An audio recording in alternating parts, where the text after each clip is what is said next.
Halo adik-adik, selamat pagi, salam sehat untuk kita semua ya. Bagaimana? Kalian sudah ikut misa di gereja?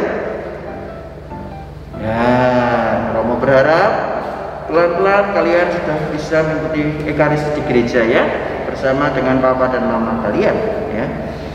Adik-adik, hari ini kembali kita akan mengikuti pertemuan kita yang ketiga. Tema besar hari ini adalah bersatu dengan Yesus dalam konsekrasi. Adik-adik, kalau kamu mengikuti misa ya bersama papa mama di gereja misalkan ya, kamu akan melihat sesuatu yang paling khas dalam gereja Katolik, yaitu apa? Yaitu saat konsekrasi. Itu adalah merupakan peristiwa puncak di dalam perayaan Ekaristi. Mengapa Romo katakan peristiwa puncak? Karena di sanalah terjadi perubahan dari hosti yang berbentuk roti dan anggur menjadi tubuh dan darah Tuhan Yesus sendiri. Sehingga apa yang kita sambut, apa yang kita makan adalah benar-benar tubuh Kristus. Adik-adik, kenapa kok peristiwa ini terjadi? Nah, coba kita lihat ya. Waktu perjamuan malam terakhir saat Yesus akan menghadapi sengsara, wafat, dan pada akhirnya bangkit, Tuhan Yesus mengadakan perjamuan malam terakhir bersama dengan para murid yang kita kenang sekarang sebagai perjamuan Paskah ya. Waktu itu Tuhan Yesus mengatakan kepada para murid, inilah tubuhku yang diserahkan bagimu. Lalu Tuhan Yesus juga mengambil piala dan mengatakan, inilah darahku yang ditumpahkan bagimu dan bagi semua orang demi pengampunan dosa. Lakukanlah ini sebagai kenangan akan daku. Kalau sebelumnya Tuhan Yesus mengambil roti dan mengatakan inilah tubuhku, Tuhan Yesus kemudian mengambil piala dan mengatakan inilah darahku. Artinya di saat itu roti dan anggur menjadi tubuh dan darah Tuhan Yesus. Ini adalah benar-benar makanan dan benar-benar minuman. Ini adalah benar-benar tubuh dan darah Tuhan Yesus. Peristiwa inilah adik-adik yang kita kenangkan ya di dalam perayaan Ekaristi setiap minggu ketika kita melihat saat konsekrasi, ketika kita turut serta di dalam saat-saat konsekrasi, di mana Romo akan menunjukkan roti dan menunjukkan anggur, dan roti dan anggur itu berubah menjadi tubuh dan darah Tuhan Yesus. Gereja selalu mengenangkan peristiwa ini. Oleh karena itu adik-adik, ketika kita di dalam gereja dan kita mengenangkan peristiwa ini, melihat peristiwa ini, kita diajak untuk selalu bersikap hikmat, bersikap hormat dengan memandang tubuh Kristus, memandang darah Kristus ya, dengan sikap hormat dan menyembah sebagai ungkapan kita sungguh-sungguh meresapkan Allah yang hadir di dalam perayaan Ekaristi. Allah yang hadir melalui tubuh dan darahnya yang kita sambut. Ya, kita ingin sungguh-sungguh meresapkan Allah yang sungguh-sungguh hadir di dalam hidup kita. Maka dari itu adik-adik yang terkasih, sebelum kita ke gereja, kita harus menyiapkan hati kita. Dan ketika saat kita di gereja, kita juga harus konsentrasi. Nah, tidak main HP sendiri, ya, tidak ngobrol sendiri. Kan ngobrol sendiri tidak bisa, Romo ya, ngobrol sama teman-temanmu ya, jangan sampai ya. Lalu juga jangan juga kamu sibuk dengan main HP, main game di gereja. Tetapi misalkan di gereja kalian sungguh-sungguh konsentrasi, sungguh-sungguh datang kepada Tuhan Yesus dengan hati yang menyembah.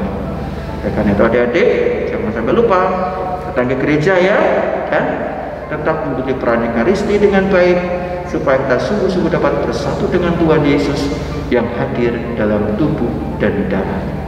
Tuhan memberkati kita semua.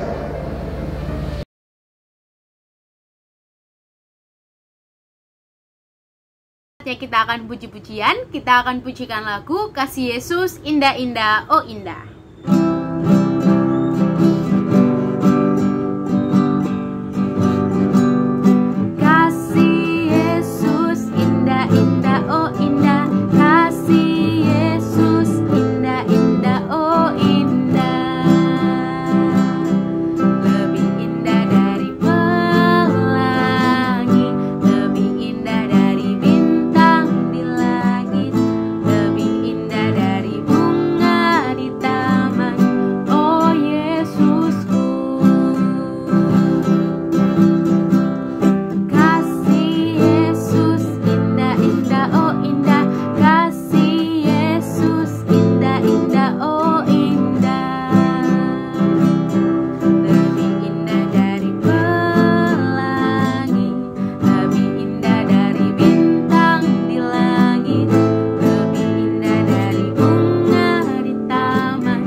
Adik-adik, jumpa lagi dengan Kak Aan.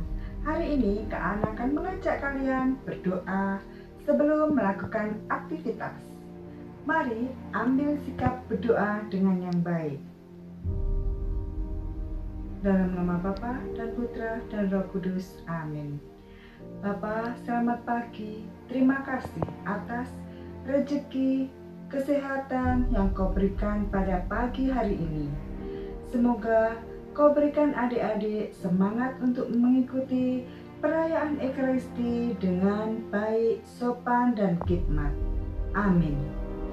Terpujilah nama Yesus, Maria, dan Santo Yusuf untuk selama-lamanya. Dalam nama Bapa dan Putra dan Roh Kudus. Amin.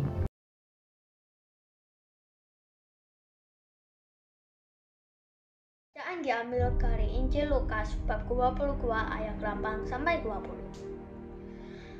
Lalu Yesus menyuruh Petrus dan Yohanes, kakaknya, "Pergilah, persiapkanlah perjamuan Paskah bagi kita, supaya kita makan." Kata mereka kepadanya, "Gimanakah engkau kehendaki kami mempersiapkannya?" Jawabnya, "Apabila kamu masuk ke dalam kota, kamu akan bertemu dengan seorang yang membawa kendi berisi air. Ikutilah dia ke dalam rumah yang dimasukinya. Katakanlah kepada tuan rumah itu, Guru bertanya kepadamu, gimanakah ruang tempat aku bersama-sama dengan muridku akan makan Paskah? Lalu orang itu akan menunjukkan kepadamu sebuah ruangan atas yang besar yang juga lengkap. Disitulah kamu harus mempersiapkan." Maka berangkatlah mereka, dan mereka menggapaki semua seperti yang dikatakan Yesus kepada mereka. Lalu mereka mempersiapkan Paskah. Ketika tiba saatnya, Yesus duduk makan bersama-sama dengan rasul-rasul. Katanya kepada mereka, "Aku sangat rindu makan Paskah bersama-sama dengan kamu. Sebelum aku menggereja, sebab aku berkata kepadamu, aku tidak akan memakannya lagi sampai ia beroleh kekekalannya dalam kerajaan Allah." Kemudian ia mengambil sebuah cawan, mengucap syukur, lalu berkata, "Ambillah ini, dan bagikanlah di antara kamu. Sebab aku berkata kepadamu, mulai dari sekarang ini, aku tidak akan minum lagi hasil pokok anggur, sampai kerajaan Allah telah dekat." Lalu ia mengambil sebuah roti, mengucap syukur, memecah-mecahkan dan memberikannya kepada mereka. Katanya, inilah tubuhku yang diserahkan bagimu. Perbuatlah ini menjadi peringatan akan aku. Demikianlah sabda Tuhan. Terpujilah Kristus.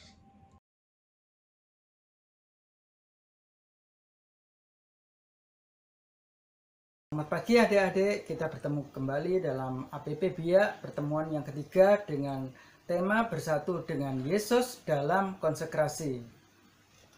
Adik-adik, Yesus sangat rindu untuk makan Paskah bersama-sama dengan muridnya sebelum ia menderita. Ya, adik-adik sangat rindu sekali makan Paskah bersama murid-muridnya. Paskah dalam Perjanjian Lama artinya pembebasan bangsa Israel dari tanah Mesir. Ya, adik-adik. Pemberian diri Yesus sebagai korban penebusan dalam perjamuan Paskah di ruang atas dan dalam rangkaian peristiwa kurban sengsara, salib dan wafatnya di salib adalah satu kesatuan utuh proses penebusan. Peristiwa pengorbanan diri secara tak berdarah dalam rupa roti dan anggur dalam perjamuan Paskah baru di ruang atas terentang sampai dengan peristiwa pengorbanan diri secara berdarah, yakni sengsara, penyaliban, dan wafat Yesus disalib. Jadi adik-adik, perjamuan Ekaristi yang kita warisi dan rayakan hingga saat ini adalah perjamuan Paskah baru Yesus atau perjamuan kurban Yesus, baik di ruang atas maupun di salib.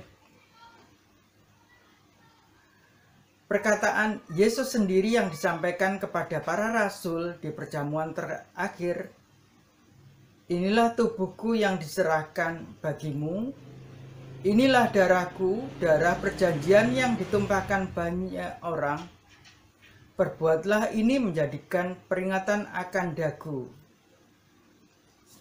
Jadi ini ya adik-adik, gambarnya saat perjamuan malam Paskah. Tuh.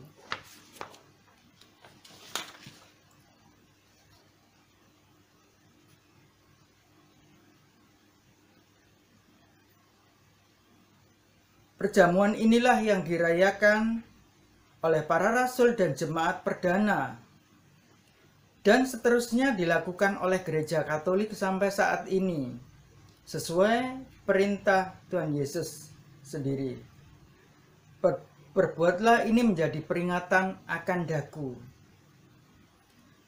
Dalam kuasa imamat Kristus yang diteruskan dalam dan melalui gerejanya oleh kuasa Roh Kudus, Gereja menghadirkan peristiwa perjamuan kurban penebusan yang tunggal dan satu kali untuk abadi ini dalam perayaan-perayaan Ekaristi sampai akhir zaman, dan memuncak dalam perjamuan abadi di surga. Ia mengalami peristiwa sejarah satu-satunya yang tidak akan hilang. Yesus wafat satu kali dan untuk selama-lamanya. Dimakamkan, bangkit dari antara orang mati, dan duduk di sebelah kanan Bapa. Peristiwa yang sungguh terjadi dalam sejarah kita ini bersifat unik. Semua peristiwa yang lain terjadi satu kali, lantas berlalu, terbenam dalam masa lampau. Sebaliknya, misteri Paskah Kristus tidak dapat tinggal dalam masa lampau, karena oleh kematiannya ia mengalahkan maut. Segala sesuatu yang ada pada Kristus dan segala sesuatu yang ia lakukan dan derita untuk semua manusia mengambil bagian dalam keabadian Allah. Dengan demikian mengatasi segala zaman dan hadir di dalamnya. peristiwa salib dan kebangkitan adalah sesuatu yang tetap dan menarik segala sesuatu menuju kehidupan. Adik-adik, tanda-tanda hakiki sakramen Ekaristi adalah roti dari gandum dan anggur dari buah anggur. Berkat Roh Kudus dimohonkan ke atasnya dan imam mengucapkan kata-kata konsekrasi yang Yesus ucapkan dalam perjamuan malam terakhir. Inilah tubuhku yang diserahkan bagimu. Inilah piala darahku. Lewat konsekrasi, roti dan anggur diubah menjadi tubuh dan darah Kristus secara nyata dan benar. Sehingga Sang Penebus sendiri benar-benar hadir dalam rupa roti dan anggur. Secara kasat mata, rupa roti dan anggur tetap sebagai roti dan anggur, tetapi telah menjadi tubuh dan darah Kristus. Yesus hadir seutuhnya dalam roti itu, bahkan sampai bagian yang terkecil juga pada setiap tetes anggur. Ini adik-adik ya. Jadi Yesus sungguh-sungguh hadir menjadi darah dan daging. Ya.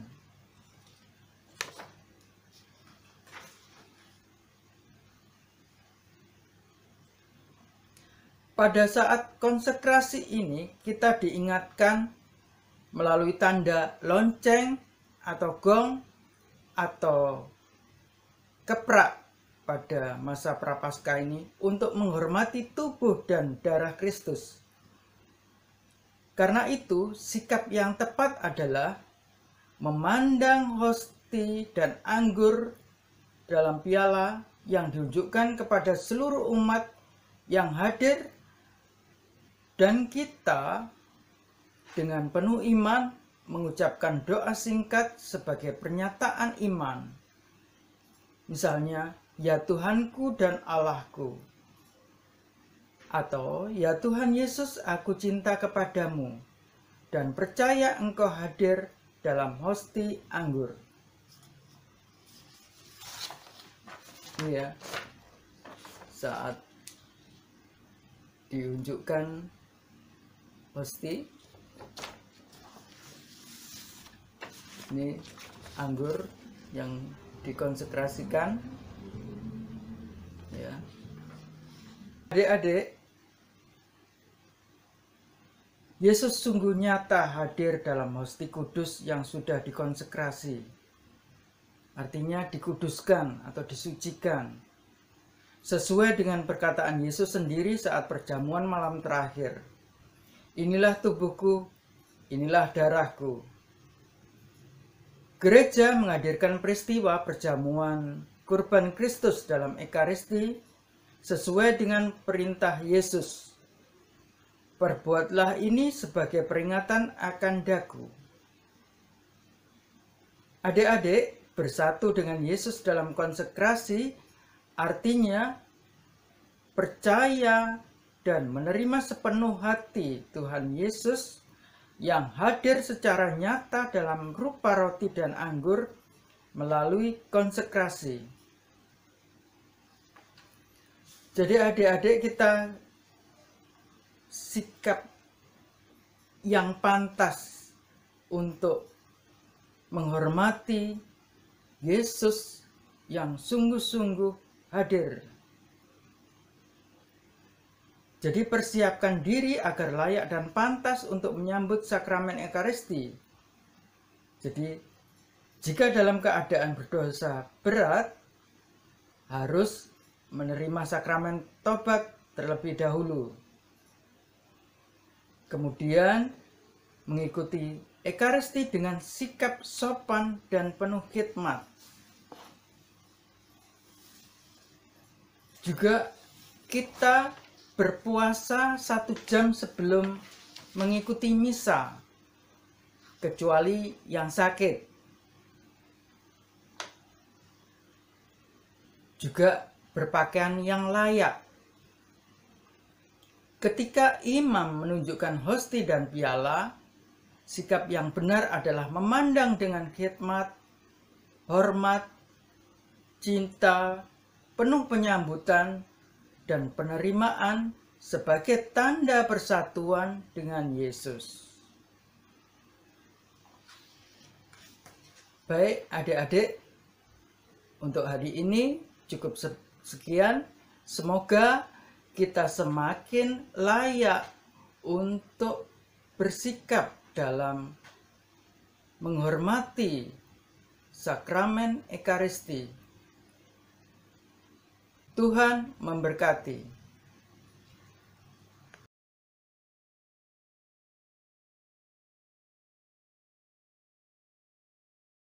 Baik adik-adik, mengingatkan kembali tentang pertemuan APP yang pertama, Ekaristi adalah sumber puncak hidupku.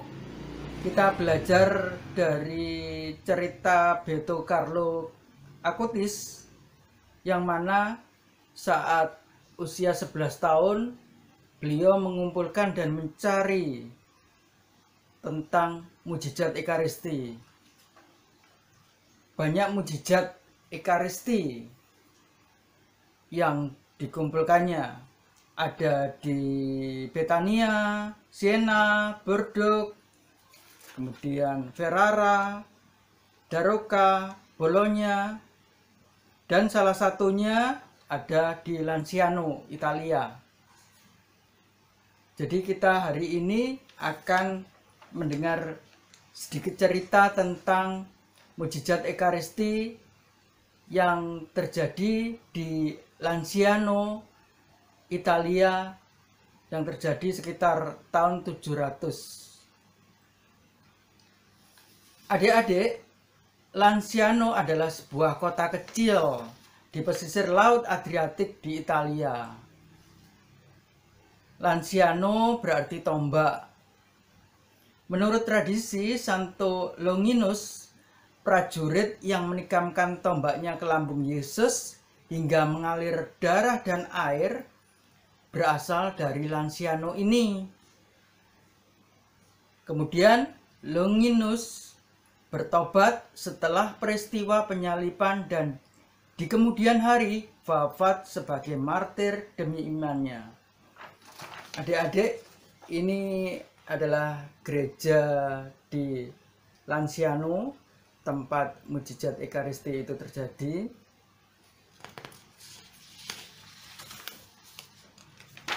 Ini bagian dalamnya ya.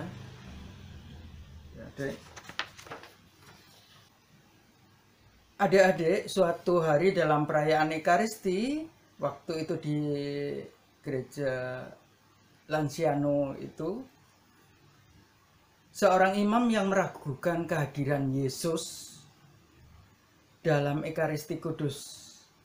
Selesai mengucapkan perkataan konsekrasi, terjadilah perubahan pada roti dan anggur itu. Jadi ini adik-adik ya, hostinya berubah menjadi daging dan anggurnya ini menjadi darah. Ini darah yang menggumpal ya.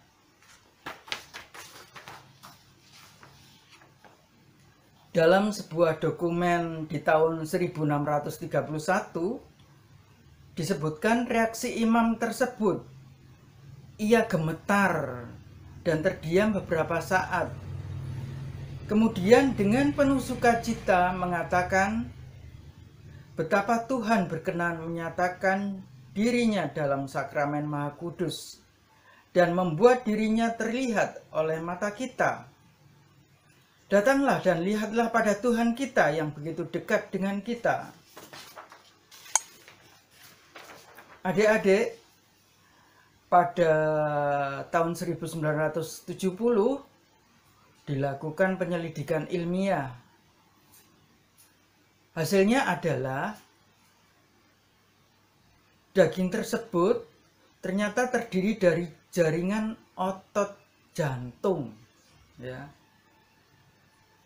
Dan juga darah tersebut sungguh-sungguh darah manusia. Daging dan darah itu memiliki tipe darah yang sama, yaitu AB. Daging dan darah itu tetap awet selama berabad-abad meski terekspos dalam keadaan sebenarnya tanpa pengawet. Baik, begitu cerita dari mukjizat di Lanciano, Italia. Baik, terima kasih adik-adik. Tuhan memberkati.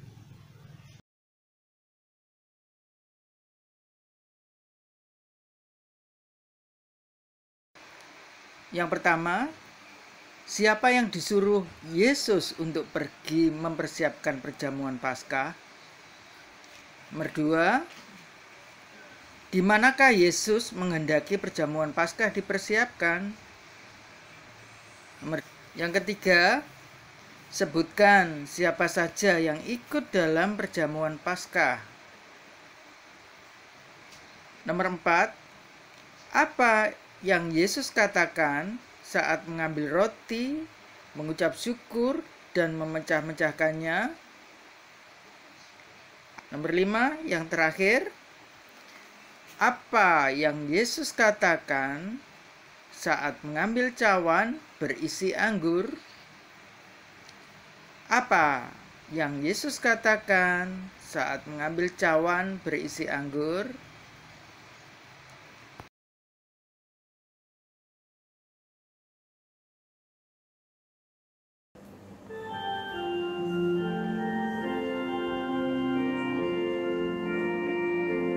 Tuhan Yesus, Kau hadir kini dalam rupa anggur roti. Kami yang haus, kami yang lapar, tanpa diri-Mu kami kan mati. Tuhan Yesus, datanglah kini, masukilah hati kami, bersabdalah, berfirmanlah, kami kan sembuh, hidup lagi.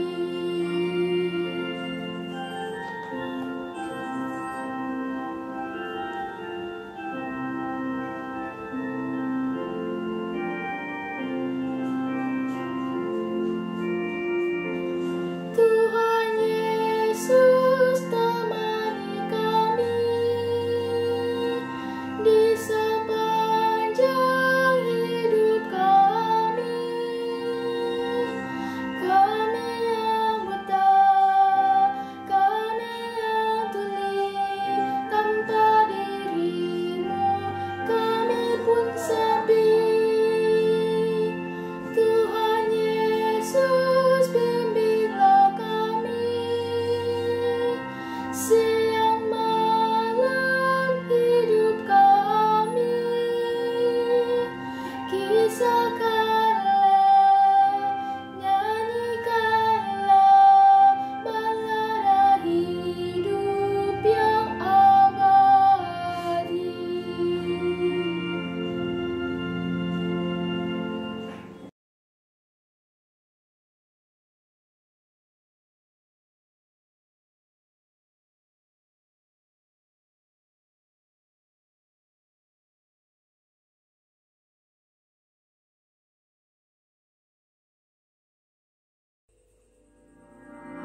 Hai adik-adik, sekarang waktunya kita untuk beraktivitas. Nah, alat-alat yang perlu adik-adik siapkan adalah yang pertama pensil warna, benang jahit, jarum jahit, lem, gunting, lembar aktivitas, dan karton yang tebal. Langkah pertama yang adik-adik lakukan adalah mewarnai gambar Tuhan Yesus dan juga pialanya. Nah, setelah adik-adik tadi sudah mewarnai, adik-adik bisa gunting gambar ini dan juga lingkaran sesuai dengan pola. Lalu adik-adik melekatkan gambar ini ke karton yang lebih tebal menggunakan lem.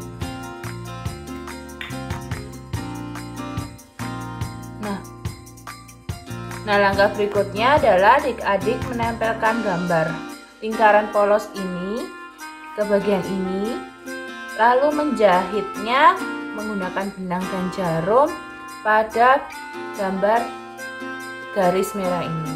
Nah, bagi adik-adik yang masih kecil bisa minta tolong papa mamahnya ya. Nah, setelah dijahit maka hasilnya akan seperti ini. Lalu lingkaran ini bisa dibuka dan ditutup kembali. Selamat beraktivitas.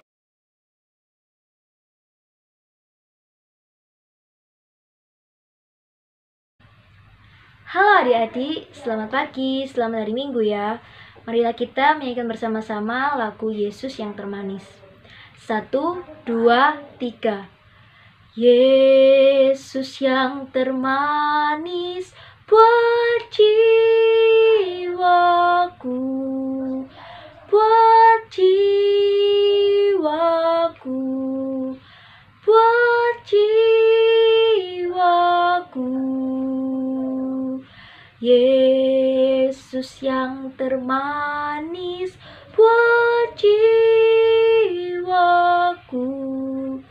ku cinta selamanya.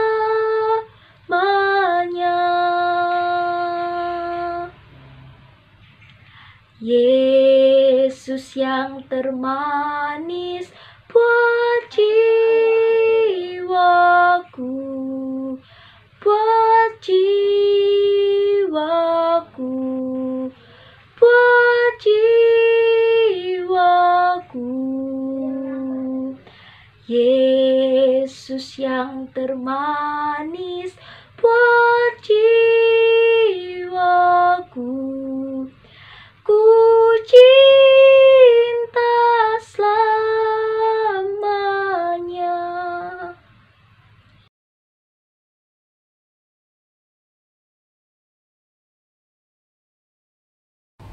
Adik-adik, marilah kita tutup pertemuan hari ini dengan doa penutup. Demi nama Bapa dan Putra dan Roh Kudus, amin. Allah Bapa yang Maha Kasih, kami anak-anak-Mu mengucapkan syukur dan terima kasih atas segala berkat-Mu pagi hari ini. Kami boleh mengikuti pertemuan BIA APP yang ketiga. Bapa, semoga dengan mengikuti pertemuan APP hari ini, kami anak-anak-Mu sungguh mencintai Engkau dengan rajin mengikuti perayaan Ekaristi, baik secara online maupun offline, dan kami selalu bersikap hormat dan taat kepadamu. Demi Kristus, Tuhan dan pengantara kami. Amin. Demi nama Bapa dan Putra dan Roh Kudus. Amin. Selamat siang adik-adik.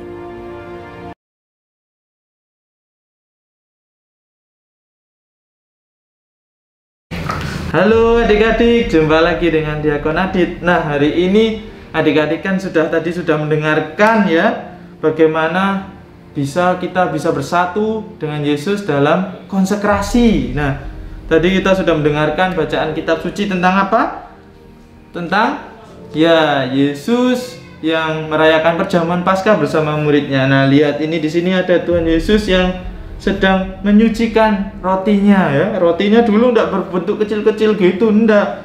Zaman Yesus dulu rotinya besar, terus ya tidak beragi. Nah, ini nanti yang dipecah-pecah itu ya dan dibagikan ke para rasul. Nah, adik-adik, tadi juga kita mendengarkan mujizat Ekaristi ya, luar biasa. Mujizat Ekaristi yang terjadi di daerah Lanciano, Italia. Nah, sebenarnya kita mau apa sih dengan itu semua? Ya, kita mau hendaknya ketika kita tahu kalau ternyata Ekaristi itu sangat luar biasa, memberikan mujizat bagi banyak orang, memberikan kesembuhan. Nah, Yesus itu sungguh-sungguh hadir dalam Ekaristi. dan Yesus sungguh-sungguh menjadi roti Ekaristi itu sendiri. Wah, luar biasa ya. Jadi tidak hanya kita tidak makan roti biasa, tapi roti itu luar biasa, roti itu ya. Sungguh-sungguh luar biasa. Nah adik-adik, karena kita sudah mencintai Ekaristi, maka ketika merayakan Ekaristi ya kita harus senantiasa fokus. Kita harus senantiasa mempersiapkan diri dengan baik. Nah, makanya adik-adik, kita harus senantiasa mencintai Ekaristi. Maka perutusan kali ini diakon akan memberikan tantangan kepada adik-adik untuk selalu rajin mengikuti Ekaristi. Kalau tidak bisa harian ya setiap minggu, baik online maupun offline ya. Karena ya saya yakin adik-adik pasti rindu sekali kan bisa misa dengan teman-teman seperti ini. Tapi ya karena kondisi bagaimana lagi ya, maka harus juga mengikuti Ekaristi dengan sikap khidmat dan sopan. Walaupun itu online ya, walaupun streaming, tetap ikut dengan khidmat dan sopan. Oke, mari kita mohon berkah dari Tuhan. Tuhan bersamamu. Semoga adik-adik senantiasa diberkati dalam usahanya untuk mencintai Ekaristi. Dalam nama Bapa dan Putra dan Roh Kudus. Amin.